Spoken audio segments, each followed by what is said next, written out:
Oppo और Vivo दोनों ऐसी कंपनीज है जिसे एक जमाने में हम सब लोग बुरा कहते थे, इनके फोन्स को कचरा कहते थे और कहते थे इनके फोन्स बहुत ही ज्यादा ओवर प्राइस्ड है। लेकिन 2025 में बात करूं ना तो यार मार्केट शेयर देख के कुछ अलग ही पता चल रहा है। एक जमाने में जहां ओप्पो वीवो कंपनी टॉप 5 की लिस्ट में नहीं आती थी, आज के समय में वीवो इंडिया की नंबर 1 कंपनी बन के बैठा हुआ है, ओप्पो इंडिया की नंबर 2 कंपनी बन के बैठा हुआ है। यानी कि Xiaomi और सैमसंग से ज्यादा फोन्स ओप्पो और वीवो यहाँ पर बेच रहे हैं। लिटरली बात बिल्कुल सच है। सैमसंग जो इंडिया के मार्केट में सबसे पुराना स्मार्टफोन ब्रांड है वो यहाँ पे 3rd पोजीशन पर है। Xiaomi एक जमाने में नंबर 1 हुआ करता था, सबसे अच्छी स्पेसिफिकेशन, सबसे अच्छा प्राइस पॉइंट दिया करता था, नंबर 1 पोजीशन से लूज करते करते 4th पोजीशन पर आ चुका है। तो ऐसा चल क्या रहा है? क्यों ओप्पो और वीवो इतना ज्यादा राइज कर रहे हैं जबकि उनके फोन्स मेजॉरिटी में इतना ज्यादा मजा नहीं आता? ये इसी के बारे में बात करने वाले हैं और देखेंगे कि कैसे कंज्यूमर आप लोगों को क्या करना चाहिए। सबसे पहले तो ये बात ध्यान में रखनी पड़ेगी कि वीवो और ओप्पो दोनों बहुत ही ज्यादा ऑफलाइन सेंट्रिक कंपनीज है, जो आपको पता था। और ये दोनों ही कंपनीज के अक्सर काफी सारे ऐसे फोन्स होते हैं जो ओवर प्राइस्ड होते हैं। लेकिन क्या इनके वाकई में फोन्स खराब होते हैं? वेल ऐसा नहीं है। कुछ फोन्स ओप्पो के हैं जो इस साल उन्होंने अच्छे निकाले, यानी कि 2024 की बात कर रहा हूं मैं। कुछ फोन्स इंटरेस्टिंग थे उनके, लेकिन मेजोरिटी फोन्स ऐसे थे जो बिल्कुल ही बेकार थे, उनके अंदर कोई भी दम नहीं था, सिर्फ अपनी हाइप और मार्केटिंग के कारण ही मार्केट में टिके रहे। इसके साथ ही बात करें वीवो की तो वीवो ने पिछले साल के अंदर काफी अच्छे फोन्स निकाले, जिसके अंदर उनकी टी सीरीज के फोन्स वाकई में अच्छे थे। T3 अल्ट्रा एक काफी अच्छा फोन था। V सीरीज अपने कैमरास के लिए जानी जाती है, X सीरीज में कैमरा और दूसरा इनोवेशन देखा जाता है, लेकिन वहीं पे उनकी Y सीरीज आती है जो बिल्कुल भी वैल्यू फॉर मनी यहाँ पर नहीं लगती है। और यही कहानी जो है वो दोनों कंपनीज की है। दोनों कंपनी इस तरीके के फोन्स निकालती है लेकिन फिर भी मार्केट को कैप्चर करके बैठी है, क्योंकि 2025 में जब मैं बैठता हूँ ना तो मार्केट की डिमांड पूरी तरीके से बदल चुकी है। यानी कि 2016, 17, 18 का अगर जमाना देखें, जब Xiaomi जैसी कंपनी इंडिया में लीड करती थी, तब ऐसा हुआ करता था कि ज्यादातर लोग अपना पहला स्मार्टफोन खरीदने निकले थे और उस जमाने में लोग चाहते थे उन्हें सबसे कम प्राइस में सबसे अच्छा सामान, सबसे अच्छी चीज मिल जाए। वो जमाना अलग था, उस समय स्पेसिफिकेशन का गेम चल जाता था। 2025 में गेम बिल्कुल नहीं चल रहा, प्रोसेसर का नाम भी लोग नहीं देख रहे। एग्जैक्टली मैं जब मैं नॉर्मल कंज्यूमर से मिलता हूँ तो उसकी रिक्वायरमेंट जब मैं पूछता हूँ कि उसको किस तरीके का फोन चाहिए, तो सिर्फ 4 या 5 चीजें होती है। पहली चीज, मोबाइल फोन ड्यूरेबल होना चाहिए। दूसरी चीज, मोबाइल फोन स्लिम होना चाहिए। तीसरी चीज, मोबाइल फोन की बैटरी लंबी चलनी चाहिए, फास्ट चार्जिंग होनी चाहिए, कैमरा अच्छा होना चाहिए, डिस्प्ले अच्छा होना चाहिए, बस। और इसके बाद अगर सर्विस सेंटर अगर अच्छा मिल जाए तो और भी बढ़िया। ये कुछ बेसिक रिक्वायरमेंट है नॉर्मल कंज्यूमर की। यहाँ पे स्पेसिफिकेशन वगैरह के बारे में कोई बात नहीं कर रहा। ये कुछ 4 या 5 पॉइंट्स ही अच्छे होने चाहिए एक मोबाइल फोन के अंदर। और जो कंपनी एक अच्छा बैलेंस करके लोगों को ये चीज प्रेजेंट कर देगी, वो यहाँ पे गेम को विन कर जाएगी। बाकी सारी कंपनीज भी इसी डायरेक्शन में मूव ऑन कर रही है और अपने मोबाइल फोन को इसी तरीके से डेवलप कर रही है। लेकिन यहाँ पे ओप्पो वीवो के साथ बात है कि शुरुआत से ही ऑफलाइन सेंट्रिक थे। जब इन्हें क्रिटिसिज्म मिलता था कि ऑफलाइन में इतना हैवी क्यों कर रहे हो, इतनी ज्यादा मार्केटिंग क्यों कर रहे हो, एड क्यों कर रहे हो, लेकिन ये लोग उस चीज के ऊपर टिके रहे और उसका रिजल्ट अब इन्हें यहाँ देखने को मिल रहा है कि मार्केट का एक मेजर पोर्शन उन्हें ग्रैब करके रखा हुआ है। एक सिंपल सी चीज बताता हूँ, यहाँ पे Xiaomi जैसी कंपनी बिल्कुल मार्केटिंग नहीं करती थी। वो बिल्कुल कोशिश नहीं करते थे कि हम अपने फोन को ज्यादा प्रमोट करें। वो चाहते थे कि हमने अपना बेहतरीन फोन बनाया है, इसकी प्राइस हमने सबसे कम रखी है, लोगों को जाके बताएं कि सबसे कम फोन है। उसके बाद लोगों के ऊपर मर्जी है कि हमारा फोन ले चाहे नहीं ले। और आप लोगों ने देखा था कि कैसे Xiaomi का फोन फ्लैश सेल के अंदर तुरंत ही यहाँ पर बिक जाता था। वो एक जमाना था। लेकिन 2025 तक आते आते Xiaomi को भी ये बात समझ में आ गई है। वेल Xiaomi का एग्जांपल मैं इसलिए ले रहा हूँ क्योंकि Xiaomi भी आज के समय में Oppo और Vivo वाले पाथ पर ही चल रही है। Redmi Note का एग्जांपल लूं, Redmi Note 10 सीरीज तक कितने बढ़िया फोन Xiaomi ने यहाँ पे क्रिएट करे थे।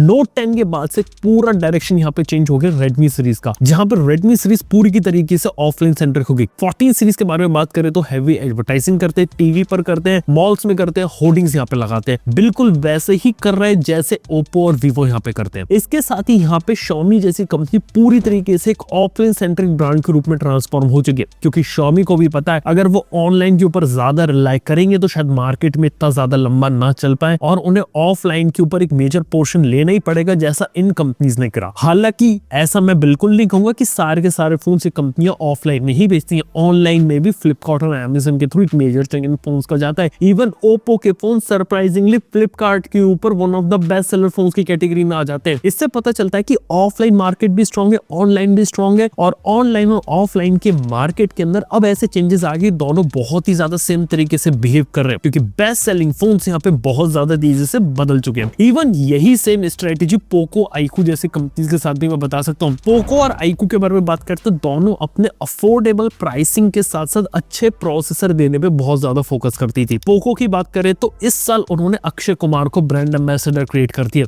वो भी हैवी मार्केटिंग के अंदर यहाँ पर कूद रहे हैं। आप समझ सकते हैं कैसे कंपनी का एक डायरेक्शन यहाँ पे चेंज हो रहा है। आईक्यू की बात करें, कंपनी का हुए 5 साल हो चुके हैं, अब जाके कंपनी को समझ में आया कि ऑनलाइन के दम पे हम जितना ग्रो कर सकते थे वो कर चुके, अब हमें ऑफलाइन में दोबारा से कूदने की जरूरत है।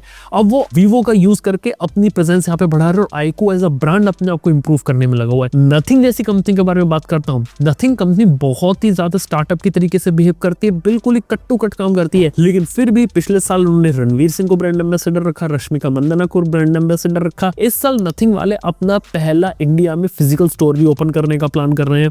वेल, इस तरीके की कुछ चीजें यहाँ पर हो रही हैं, तो आप देख सकते हैं कि मार्केट किस तरीके से यहाँ पे इवॉल्व हो गया। हालांकि अगर मैं ओप्पो और वीवो के वापस आऊं तो क्या इनके फोन्स और इनके मार्केटिंग में क्या डिफरेंस आता है। देखो, फोन्स ये लोग वो सोच के बना रहे हैं जो मार्केट के अंदर ज्यादा से ज्यादा बिके, ज्यादा से ज्यादा प्रॉफिट बना कर दे। वीवो की प्रेजेंस ऑफलाइन मार्केट के अंदर बहुत ज्यादा स्ट्रॉन्ग है, क्योंकि ये लोग जो मार्जिन रहता है अपने डिस्ट्रीब्यूटर रिटेलर्स को वो बहुत ज्यादा देते हैं, जिस कारण से वीवो यहाँ पे टिका हुआ है। इसके साथ ही वीवो हैवी एडवर्टाइजिंग करता है और अपने प्रोडक्ट्स भी उसने ठीक बनाए हैं, जिस कारण से उसका वर्ड ऑफ माउथ ज्यादा है। और सबसे बड़ी चीज वीवो जैसी कंपनी के साथ हुई कि इनके फोन्स के साथ नंबर ऑफ इश्यूज नहीं है जैसे दूसरी कंपनीज के साथ आए थे। सबसे बड़ी एग्जांपल लेता हूं वन प्लस का। वन प्लस जैसी कंपनी बहुत अच्छा कर रही थी 2023 तक। 2024 में सीधे उसका ड्रॉप आता है, डाउनफॉल आता है। One of the key reason green line का इशू। ग्रीन लाइन का इशू इतना बड़ा हो गया था जिस कारण से फोन के साथ साथ पूरे ब्रांड की जो इमेज होती है वो यहाँ पे गिर गई, जिस कारण से वो इस इमेज को दोबारा से रिटेन अप करने की कोशिश कर रहे हैं,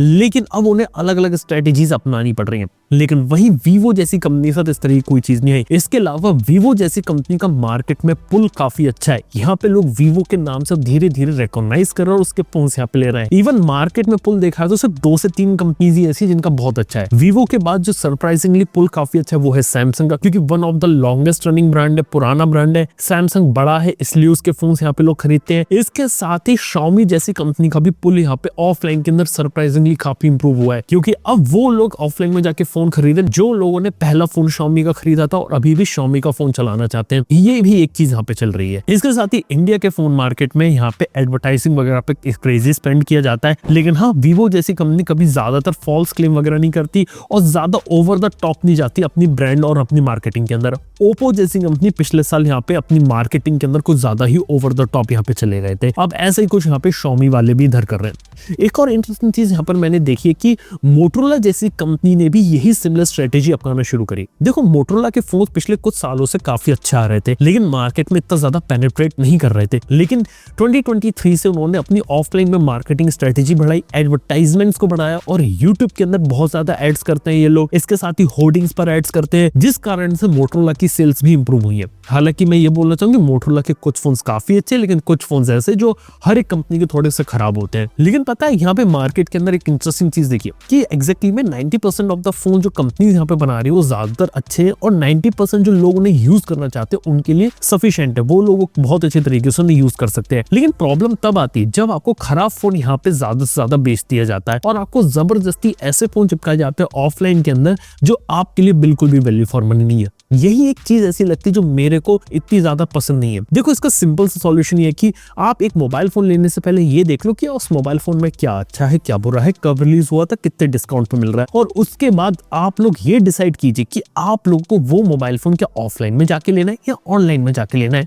यही एक चीज यहाँ पे डिपेंड करती है। और हाँ, हर एक कंपनी, चाहे मैं वीवो की बात करूं, ओप्पो की बात करूं, कुछ अच्छे फोन्स बनाती है और अच्छा फोन कौन सा है ये आपको फिगर आउट करना पड़ेगा आपके प्राइस पॉइंट के हिसाब से। हम लोग आपकी थोड़ी बहुत यहाँ पे मदद कर सकते हैं, लेकिन ये भी एक इंपॉर्टेंट फैक्टर है। इसके साथ अगर मैं ओवरऑल बात करूं तो ओप्पो वीवो का मार्केट बहुत ही ज्यादा अच्छे तरीके से चल रहा था और बहुत ही ज्यादा 2025 और आगे भी चलता रहेगा। ये कंपनीज आगे भी यहाँ पे ग्रो करेंगी, बस उम्मीद करते हैं कि कंज्यूमर के हिसाब से अच्छे प्रोडक्ट्स यहाँ पे निकालती रहे। इसके साथ ही ऑनलाइन स्पेस के अंदर भी जो कंपनीज लीड कर रही थी वो भी ऑफलाइन के अंदर और ज्यादा यहाँ पर कूदेंगी और ऑफलाइन मार्केट एक ऐसी चीज रहेगी जो यहाँ पे ज्यादा से ज्यादा लोग यहाँ पे फोन खरीदना यहाँ पे पसंद करेंगे। तो देखा तो ऑनलाइन वर्सेस ऑफलाइन ये सब तो यहाँ पे चलता रहेगा। ओप्पो जैसी कंपनी, वीवो जैसी कंपनीज अगर आगे भी निकल रही है तो वो भी एक इंटरेस्टिंग चीज है। लेकिन मैं आपसे बोलना चाहूंगा कि कभी भी आंख बंद करके कोई फोन मत लीजिए, किसी भी कंपनी का ब्रांड नेम देख के फोन मत लीजिए। हमेशा ये देखिए कि प्रोडक्ट कैसा मिल रहा है। अगर प्रोडक्ट अगर अच्छा है ना, तभी एक सही बात रहती है, क्योंकि अक्सर एक बात कही जाती है